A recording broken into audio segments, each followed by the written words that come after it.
नमस्कार दोस्तों, जय हिंद, जय Bharat. Welcome my YouTube channel CDRK Saini BEd classes. देखिए, हम अध्ययन कर रहे हैं जेंडर, विद्यालय और समाज पेपर का। इस पेपर के अंतर्गत आज की लाइव क्लास में हम हिंसा की प्रकृति एवं विशेषताओं के बारे में अध्ययन करेंगे कि वायलेंस की जो प्रकृति है वो क्या है, उसकी विशेषताएं क्या है।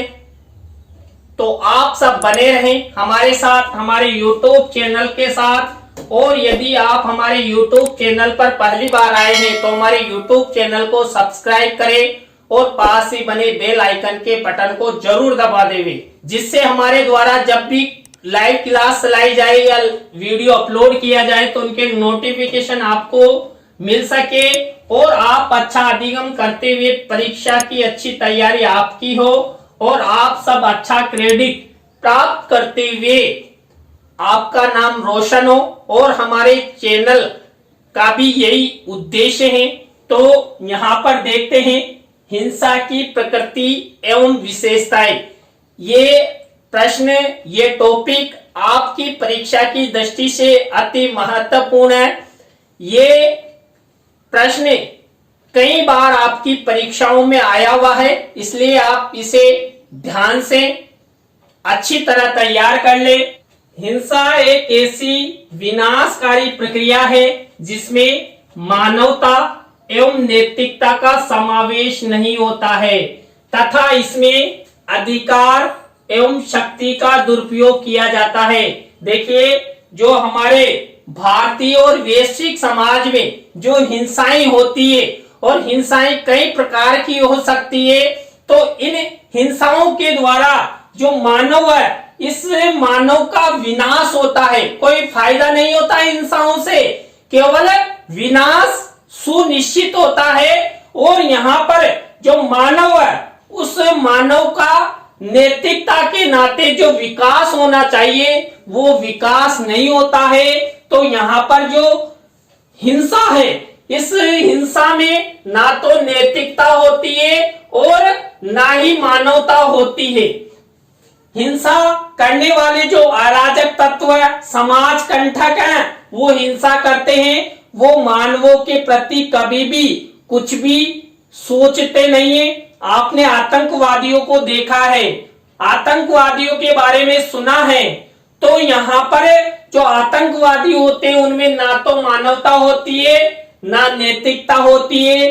वो लगातार कई तरह की हिंसाएं करते रहते हैं। और जो हिंसाएं होती है, इन हिंसाओं में क्या होता है, जो मानव के अधिकार है, जो मानव की शक्तियां हैं, उसका दुरुपयोग होता है।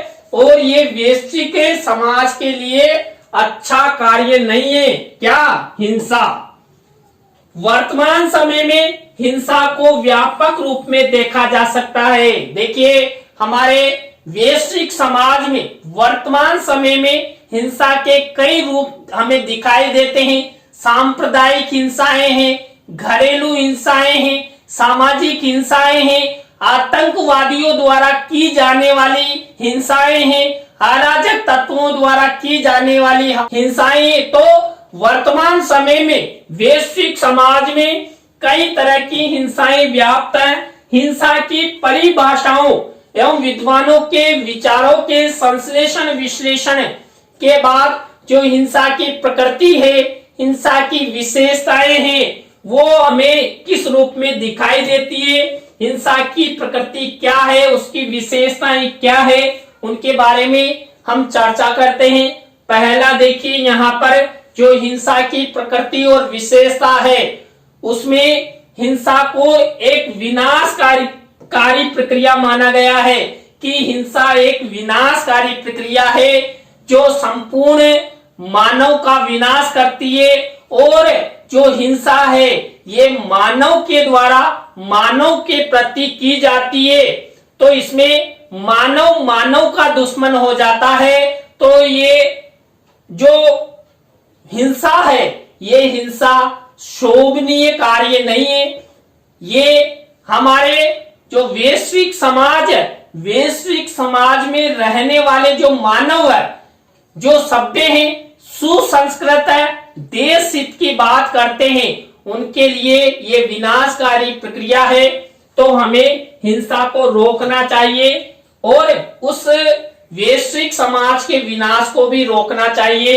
इसी तरह हिंसा की दूसरी प्रकृति और विशेषता है, हिंसा एक समाज विरोधी प्रक्रिया है। देखिए, हिंसा के द्वारा समाज का विकास नहीं होता, समाज आगे नहीं बढ़ पाता।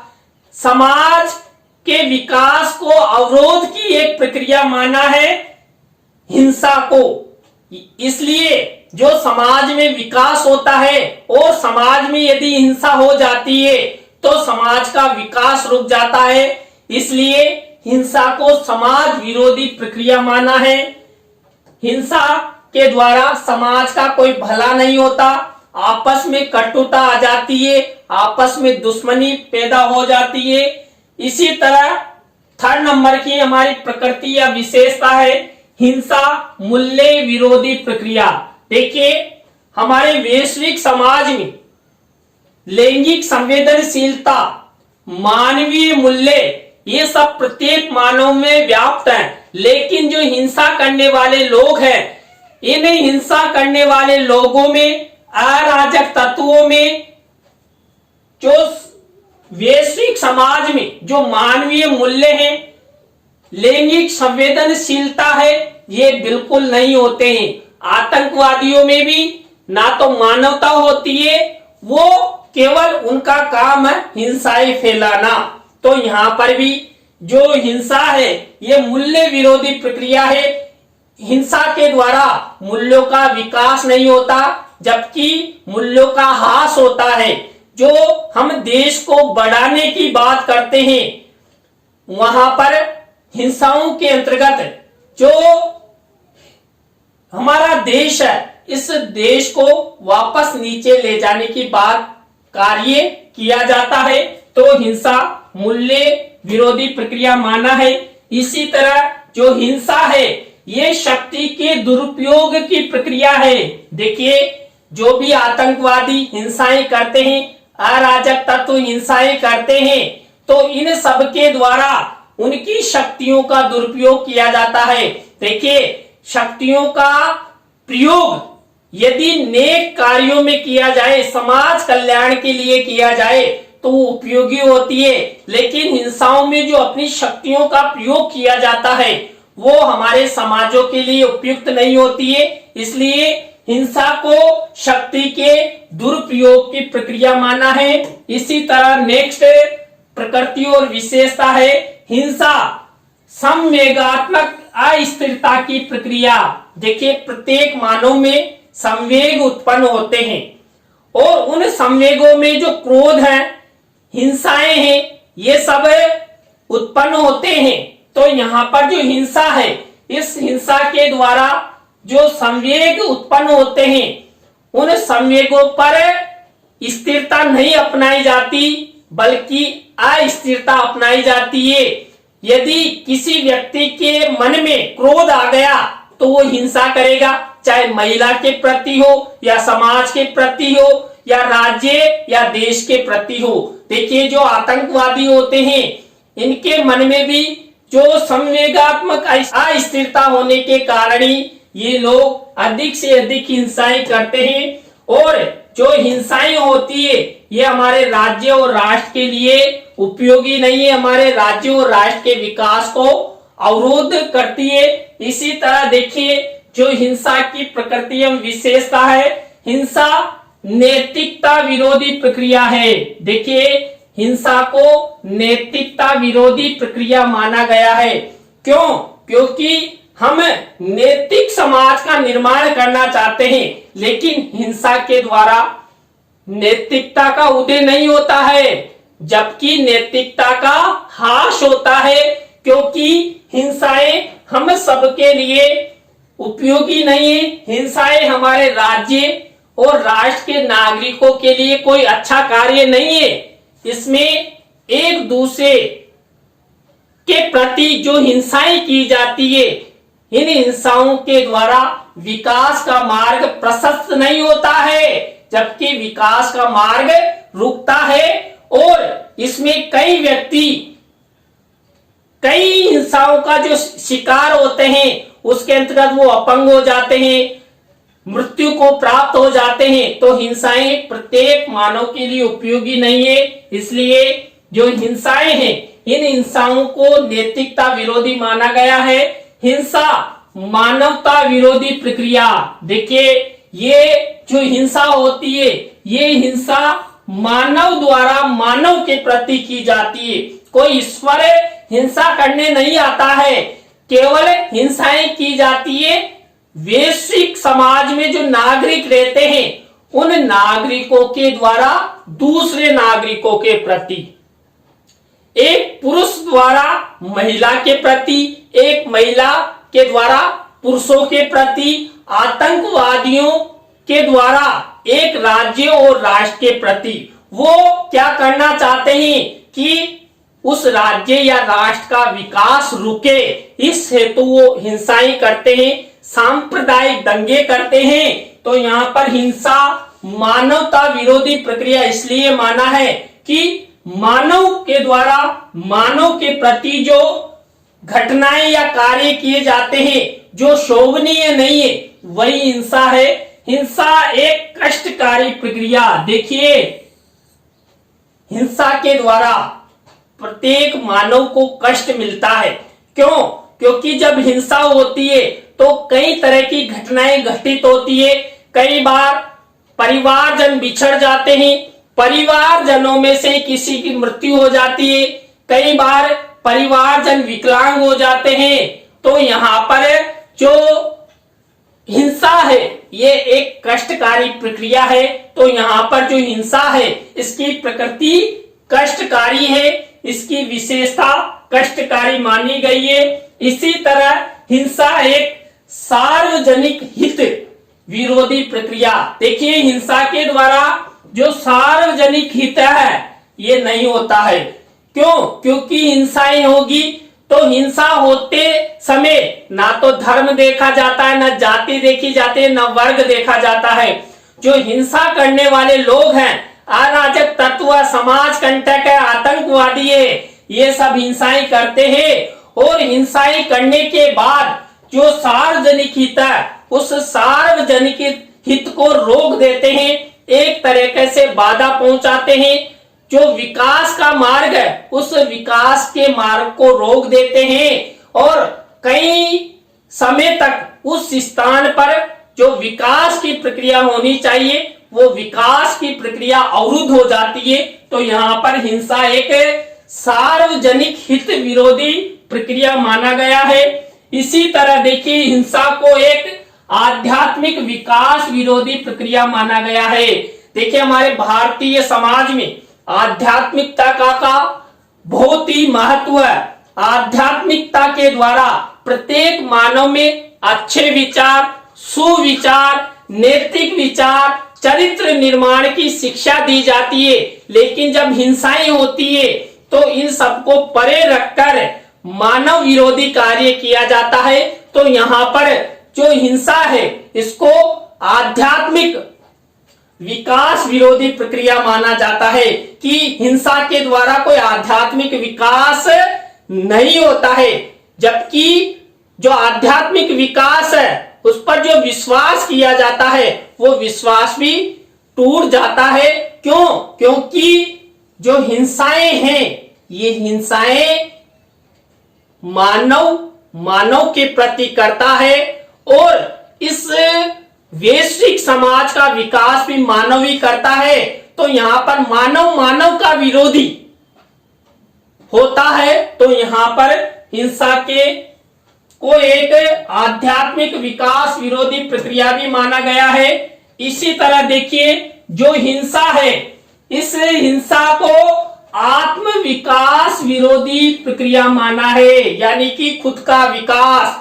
देखिए यदि कोई व्यक्ति हिंसा करता है तो जरूरी नहीं आज वो व्यक्ति हिंसा कर रहा है कल उसका भी नंबर आ सकता है। देखिए हिंसा से कोई लड्डू नहीं बढ़ते हैं, लड्डू के स्थान पर क्या होते हैं आपसी दुश्मनी पैदा होती है।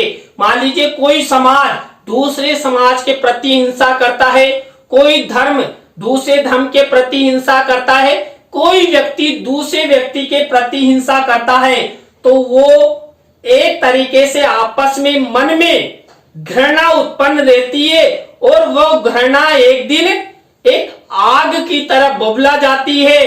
तो यहाँ पर जो आत्म विकास है या आत्म विकास नहीं हो पाता, वह आपस में एक तरह से दुश्मनी पैदा करता है और दुश्मनी पैदा करने से दूसरों के प्रति पहले उन्होंने हिंसा की और अब वो उनके प्रति हिंसा करेंगे, यानी एक दूसरे के विरोधी हो जाएंगे, एक दूसरे के दुश्मनी हो जाएगी। तो यहाँ पर हिंसा आत्म विकास का विरोधी है। लोग एक दूसरे को नीचा दिखाने, उसके प्रति हिंसा करने के लिए मन में सोचते रहते हैं।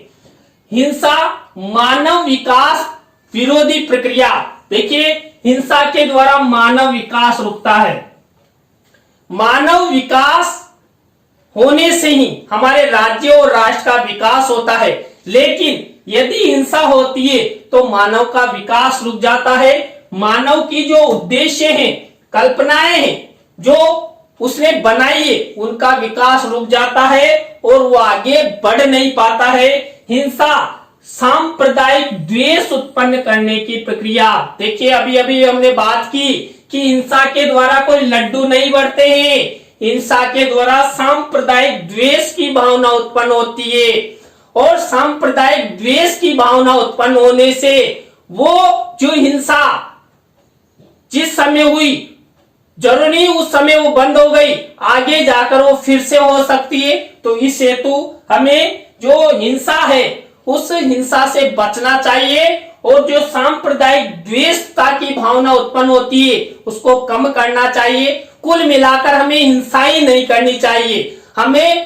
हमें खुद का विकास करना चाहिए। अपने राज्य और राष्ट्र के विकास हेतु हमें सोचना चाहिए, समझना चाहिए। इसी तरह हिंसा पारिवारिक कलह की प्रक्रिया। देखिए, जब परिवार में हिंसा होती है, एक परिवार में जो अपनी बहू है इसके प्रति घरेलू हिंसा की जाती है, तो वो शोभनीय कार्य है क्या? नहीं है।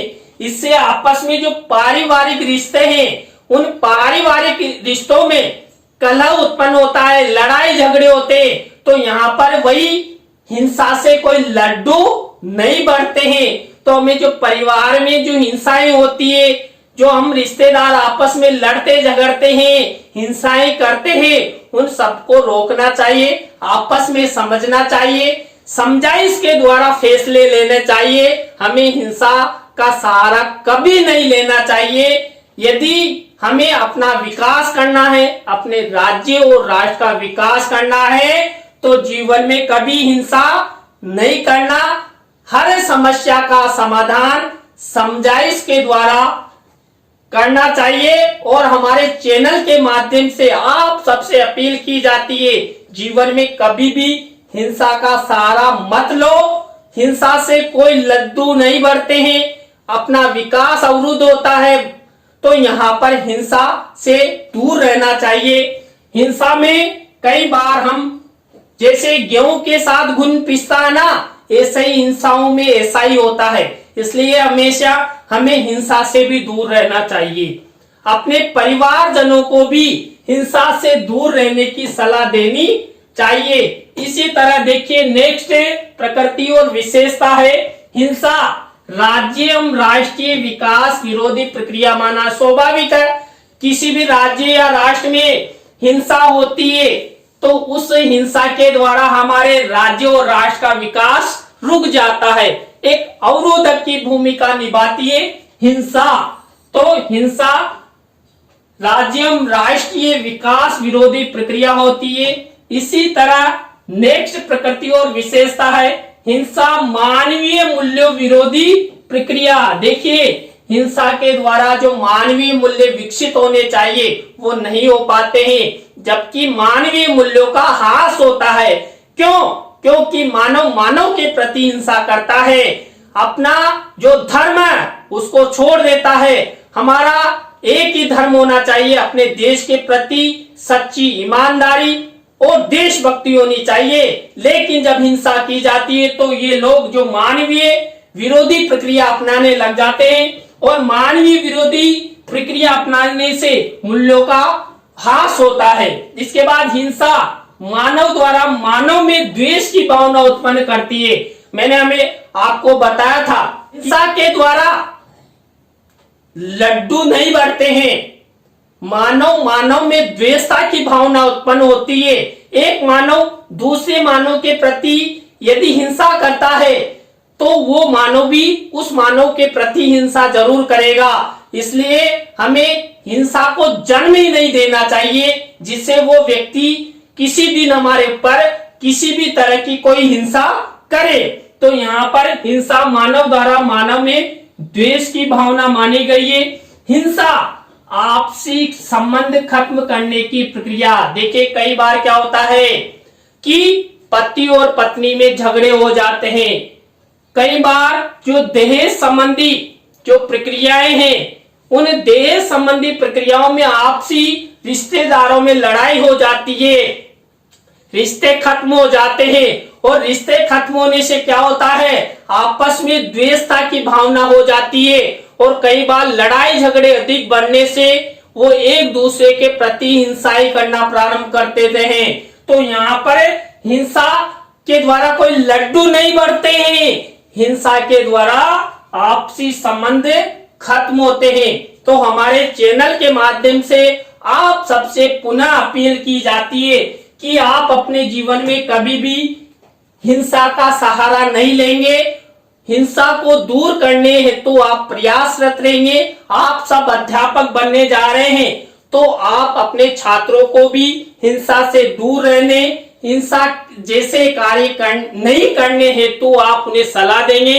तो आज की क्लास में हमने जो हिंसा की प्रकृति है, हिंसा की विशेषताएं हैं, जो आपकी परीक्षा के लिए अति महत्वपूर्ण टॉपिक है, इसके बारे में हमने चर्चा की। आज की क्लास आपको कैसी लगी कमेंट्स में हमें जरूर बताएं। अच्छी लगी हो तो लाइक करें, कमेंट्स करें और शेयर जरूर करें। दोस्तों इसी तरह नए टॉपिक के साथ हम आपसे फिर मिलेंगे CDRK Saini BEd classes YouTube channel पर। और आप सब हमारी लाइव क्लास से अंत तक बने रहे। तो आप सबको बहुत बहुत धन्यवाद। जय हिंद, जय भारत, राम राम सा।